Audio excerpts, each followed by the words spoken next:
கலை மனிதனாக பிறந்த ஒவ்வொருவரும் அள்ளி அள்ளி பருக வேண்டிய அமிர்தமடா அது அப்படின்னு நடிகவேள் எம்.ஆர். ராதா ஒரு திரைப்படத்துல குறிப்பிடுவார். அப்படிப்பட்ட ஒரு கலை சங்கமம் இங்க நடந்திருக்கு. அந்த கலை சங்கமத்தின் அமிர்தத்தை நாம திகட்ட திகட்ட பருகிட்டு இருக்கோம். இன்னும் பருகுவதற்கும் காத்திருக்கிறோம். பொதுவா நம்ம நிகழ்ச்சிகள்ல ரொம்ப ஆர்வமா கலந்துப்போம். அப்படி கலந்துக்கிற நிகழ்ச்சிகள் எல்லாம் நமக்கு மகிழ்ச்சியை தரும். ஆனா எல்லா நிகழ்ச்சிகளும் நமக்கு மனநிறைவை கொடுக்காது. சில நிகழ்ச்சிகள் மட்டும்தான் கொடுக்கும்.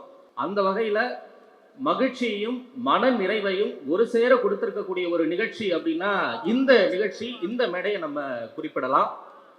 மாற்று ஊடக மையம் ஐயா திரு காளீஸ்வரன், வேலம்மாள் கல்வி குழுமம் இருவரும் இணைந்து இந்த நிகழ்வை நடத்திட்டு இருக்கிறாங்க. 13 ஆண்டுகளா இந்த வீதி விருது விழா ரொம்ப சிறப்பா பல்வேறு சிரமங்களை கடந்து மக்களுக்கு, அதாவது கலைகள் யாவும் மக்களுக்கே அப்படிங்கிற ஒரு அடிப்படையில ஒரு மிகச்சிறப்பான ஒரு முன்னெடுப்பா இதை நடத்திட்டு இருக்கிறாங்க. கடந்த 2 ஆண்டுகளா வேலம்மாள் பள்ளியில இந்த நிகழ்ச்சி நடந்துகிட்டு இருக்கு. இந்த நிகழ்ச்சிக்கான ஒருங்கிணைப்பை வெளியில இருந்து பார்க்குற எனக்கே ரொம்ப ஆச்சரியமா இருக்கு. என்ன இவ்வளோ ஒரு எஃபர்ட் போடுறாங்க, இவ்வளோ ஒரு முனைப்பு காட்டுறாங்க அப்படின்னு. 2 முறை என் அலுவலகத்துக்கு நேரடியாக அழைப்பு விடுத்துட்டாங்க. ஒரு 4-5 தடவை தொலைபேசி வாயிலாக அழைச்சிட்டாங்க. ரொம்ப தீவிரமா இந்த நிகழ்ச்சியை, இந்த கலைகளை, இந்த மண்ணினுடைய பண்பாட்டை, பாரம்பரியத்தை எடுத்துரைக்க வேண்டிய இந்த ஒரு நிகழ்ச்சியில மக்களுக்கு இந்த நிகழ்ச்சி போய் சேரணும், இந்த செய்திகள் சேரணும், மக்கள் எல்லாம் இந்த பக்கம் வரணும் அப்படிங்கிற அவங்க காட்டக்கூடிய அந்த முனைப்பு வெறும் வணிக நோக்கமா இல்லாம அதை கடந்து இந்த கலைகளை காப்பாற்ற வேண்டும் அப்படிங்கிற ஒரு உன்னத நோக்கம் வெளிப்படுது. அந்த ஒரு உன்னத நோக்கத்துக்கு ஒரு தலையாய வணக்கத்தை நான் தெரிவிச்சுக்கணும்னு நினைக்கிறேன். என்ன மாதிரியான ஒரு ஆட்டம் இந்த பறையாட்டம் பார்க்கும்போது, என்ன எனர்ஜி, என்ன மாதிரியான ஒரு ஆற்றல். உண்மையிலே ஒரு ஸ்லீப்பர் பஸ் கிடைக்கலன்னா டிக்கெட் எல்லாம் கேன்சல் பண்ணிடுறோம், நான் உட்பட. உட்காந்து போக முடியல. அந்த அளவுக்கான ஒரு வாழ்க்கை முறை, வாழ்வியல் முறை நமக்கு வந்துருச்சு. ஆனா நிறுத்துங்க நிறுத்துங்கன்னு சொன்னா கூட நிறுத்தாத அளவுக்கு ஒரு மிகச்சிறந்த ஒரு பறை இசை ஆட்டத்தை இங்க நம்ம பார்த்தோம். பொதுவா சோசியல் மீடியா இன்ஃப்ளூயன்சர்ஸ் தான் அவங்களுக்கு நிறைய மரியாதை கிடைக்குது. நிறைய கல்வி நிலையங்கள்ல பல்வேறு முற்போக்கு சிந்தனையாளர்கள், எழுத்தாளர்கள், இவர்களை கடந்து அவர்களுக்கான இடம் அதிகமா இருக்கு.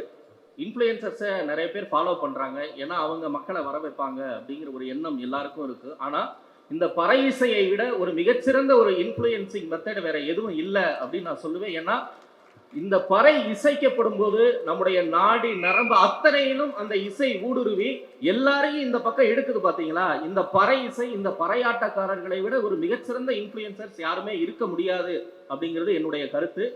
ஒரு மிகச்சிறப்பான ஒரு முன்னெடுப்பை இங்க எடுத்திருக்கிறாங்க.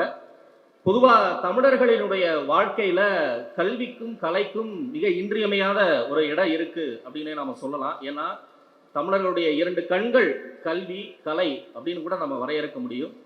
கல்வி, கற்கை நன்றே கற்கை நன்றே, பிச்சை புகினும் கற்கை நன்றே அப்படின்னு நறுந்தொகையில சொல்லுவாங்க.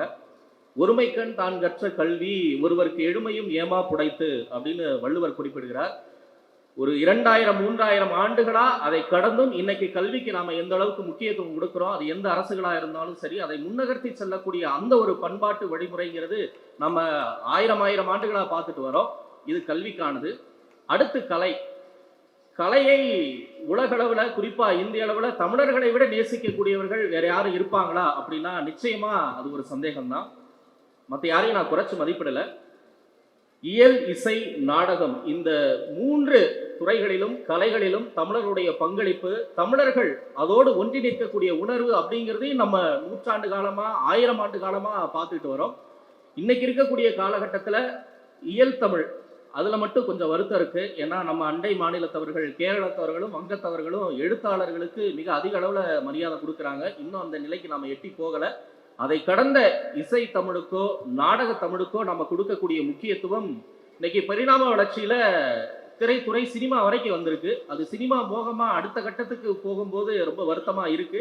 இருந்தாலும் இந்த இசை தமிழுக்கும் இந்த நாடக தமிழுக்கும் நம்ம கொடுக்கக்கூடிய முக்கியத்துவம் தமிழருடைய பண்பாட்டில் அது எந்த அளவுக்கு மிக முக்கியமான பங்களிப்பை செலுத்துது அப்படிங்கிறத நம்ம 12 காலமா பார்த்துட்டு வந்திருக்கோம். அதனுடைய ஒரு நீட்சியா தான் இன்னைக்கு இங்க கூடியிருக்கக்கூடிய இந்த மக்கள்.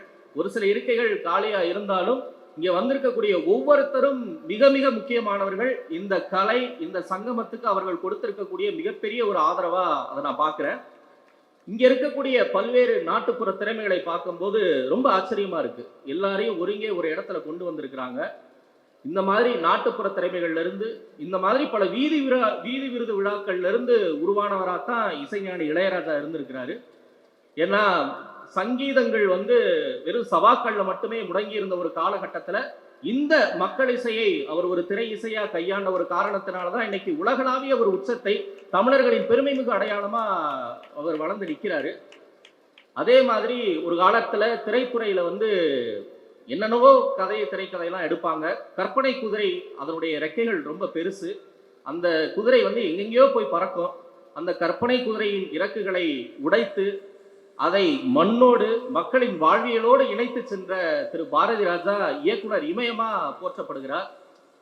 மக்களின் வாழ்வியலிருந்து வரிகளை எடுத்து கையாண்ட எழுத்தாளுமையா இன்னைக்கும் ஒரு தமிழ் சமூகத்துல குறிப்பிடத்தகுந்த ஒரு இடத்துல தமிழுக்கு அரிய பங்காற்றி வரக்கூடிய கவிப்பேரரசு வைரமுத்து இயல் தமிழுக்கு தன்னாலான ஒரு விஷயத்தை கொடுக்கிறார். அவரும் மக்களிடம் இருந்து தன்னுடைய வாழ்வியலை அந்த வரிகளை வரித்தெடுத்து கொடுக்கிறார்.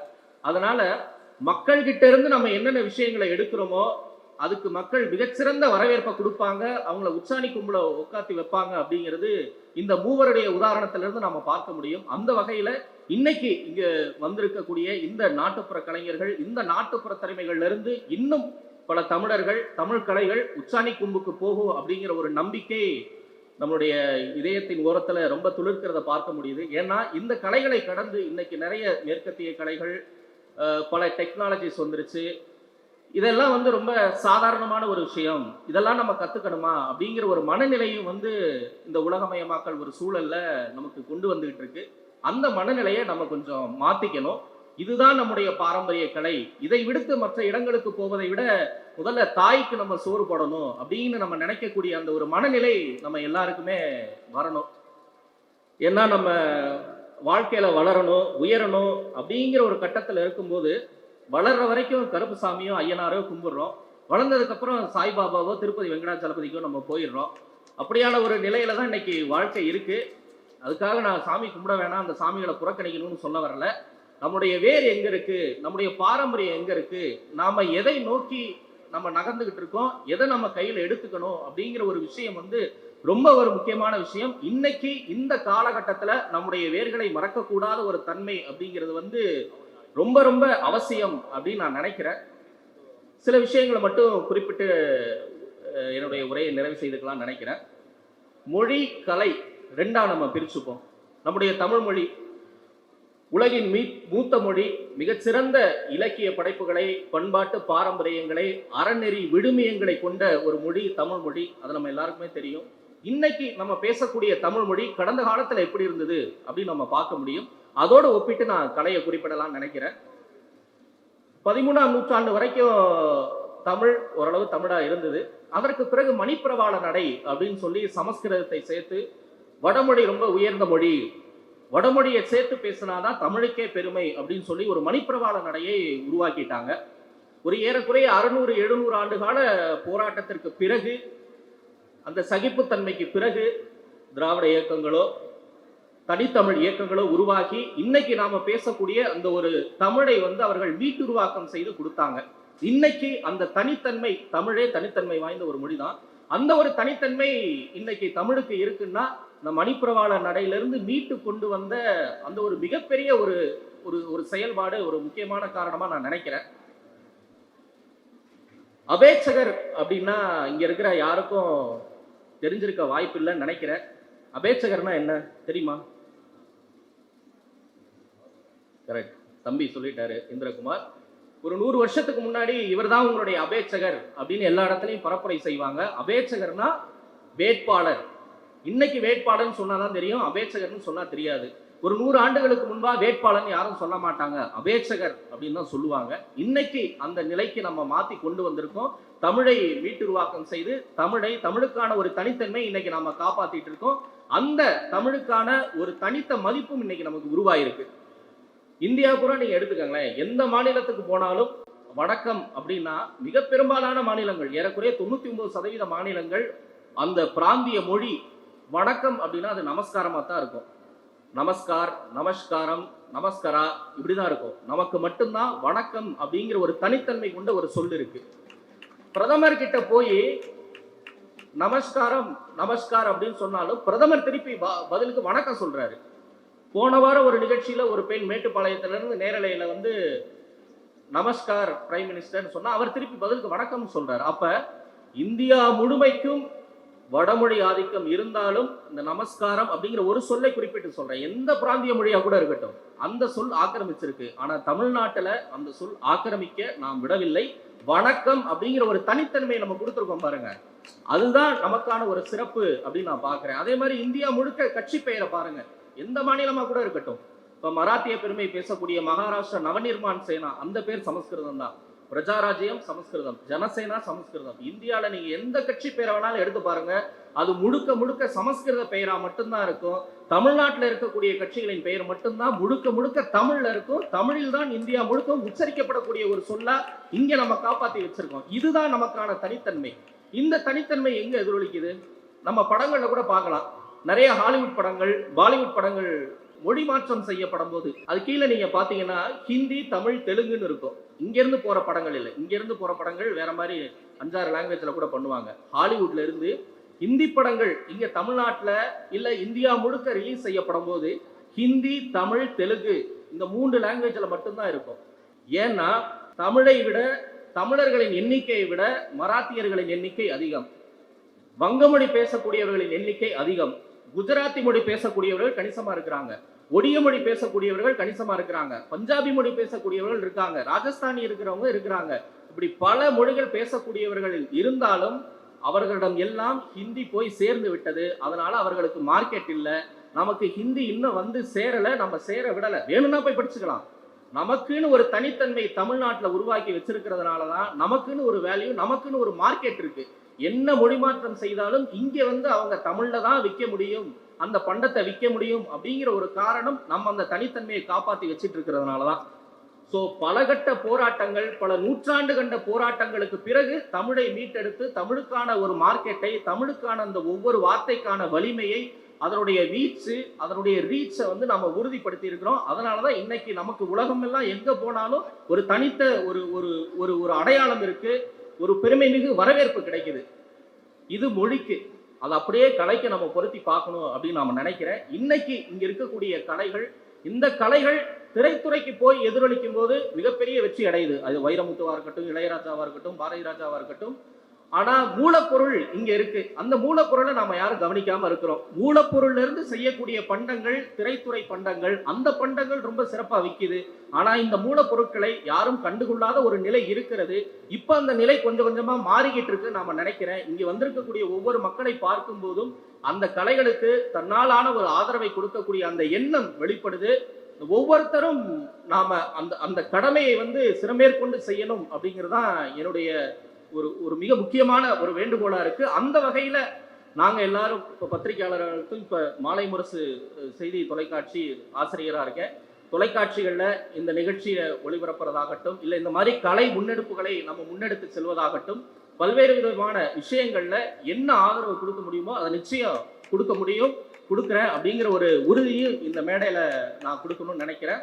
அப்படிப்பட்ட கலைகளை எப்படி நம்ம தமிழ்ல இருந்து ஒரு மீட்டுருவாக்கம் செய்தோமோ அப்படியான ஒரு மிகப்பெரிய ஒரு புரட்சிகரமான ஒரு செயல்பாடு தேவைப்படுது. அரசு தன்னாலான ஒரு ஆதரவை கொடுக்குறாங்க. அந்த ஆதரவு இன்னும் அடுத்த கட்டத்துக்கு போகணும். தமிழருடைய பெருமை மிகு கலைகள் தமிழ்நாட்டில் மட்டுமல்ல, இந்தியா முழுமைக்கும் அல்ல, உலகளவிலும் எதிரொலிக்க வேண்டும். தமிழ் திருக்குறள் மட்டும் அல்லாது தமிழருடைய பெருமை என்பது தமிழ் கலைகள்லையும் இருக்கு. அந்த கலைகளின் வாயிலா நாங்க யாரு, நாம் யார், தமிழர்கள் யார் அப்படிங்கிற ஒரு உணர்வை உலகெங்கும் விதைக்க வேண்டும். அதற்கான ஒரு தீவிரமான செயல்பாடு தேவைப்படுது.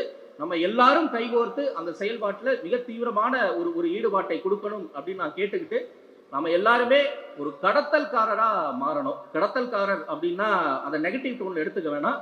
இந்த கலைகளை அடுத்த தலைமுறைக்கு கடத்த வேண்டிய ஒரு மிகச்சிறந்த கடத்தல்காரர்களா நம்ம மாறணும். நம்முடைய பிள்ளைகளுக்கு இந்த கலைகளை சொல்லிக் கொடுக்கணும், இந்த கலைகளின் மகத்துவத்தை சொல்லிக் கொடுக்கணும். இந்த கலை எத்தனை நூற்றாண்டு கடந்து நம்ம தமிழருடைய பாரம்பரியத்தை, பண்பாட்டை இன்னைக்கு பறைசாற்றி கொண்டிருக்கிறது அப்படிங்கிறத அடுத்த தலைமுறைக்கு எந்த விதமான இடையூறுகளும் இல்லாமல் கடத்த வேண்டும் அப்படிங்கிறதா என்னுடைய மிக முக்கியமான ஒரு எண்ணமா இருக்கு. அந்த வகையில ஒரு மிகச்சிறந்த ஒரு முன்னெடுப்பா திரு காளீஸ்வரன் அவர்கள் இந்த முன்னெடுப்பை மேற்கொண்டிருக்கிறாரு. இந்த முன்னெடுப்பு ஒரு மிகச்சிறப்பான ஒரு அமர்வாகவும் ஒரு நிகழ்வாகவும் அமைஞ்சிருக்கு. இது இன்னும் அடுத்தடுத்த காலகட்டத்தில் ஒரு மிகப்பெரிய ஒரு உயரத்தை எட்டணும். உலகத் தமிழர்கள் அனைவரும் இந்த நிகழ்வு, இது போன்ற கலைகளை முன்னெடுக்கக்கூடிய நிகழ்வுக்கு ஆதரவை தெரிவிக்கணும் அப்படின்னு கேட்டுக்கிட்டு, நம்முடைய பாரம்பரியம் அப்படின்னா அது இங்கேதான் இருக்கு. பாரம்பரியத்தினுடைய வேர்களை தேடி செல்லணும் அப்படின்னா பாரம்பரியம் சாதி பெருமைகள் அல்ல, பாரம்பரியம் மத பெருமைகள் அல்ல, பாரம்பரியம் குலப்பெருமைகள் அல்ல. இந்த மாதிரி கலைகள்ல தான் குடிகொண்டிருக்கு. இதுதான் உண்மையான பாரம்பரியம். இந்த பாரம்பரியத்தின் வேர்களை கைப்பற்றி கொண்டு உலக தமிழர்கள் நம்முடைய பெருமைகளை அடுத்த கட்டத்துக்கு கொண்டு செல்லணும் அப்படின்னு சொல்லி, இந்த கலைகளை கண்டு களிப்புறுவோம், கலைகளை காப்போம் அப்படின்னு சொல்லி, இன்னும் இந்த நிகழ்வு அடுத்தடுத்த கட்டங்களில் ஒரு மிகப்பெரிய வெற்றி அடையணும் என்னுடைய வாழ்த்துக்களையும் பாராட்டுகளையும் தெரிவித்து வாய்ப்புக்கு நன்றி கூறி அமைகிறேன். நன்றி, வணக்கம்.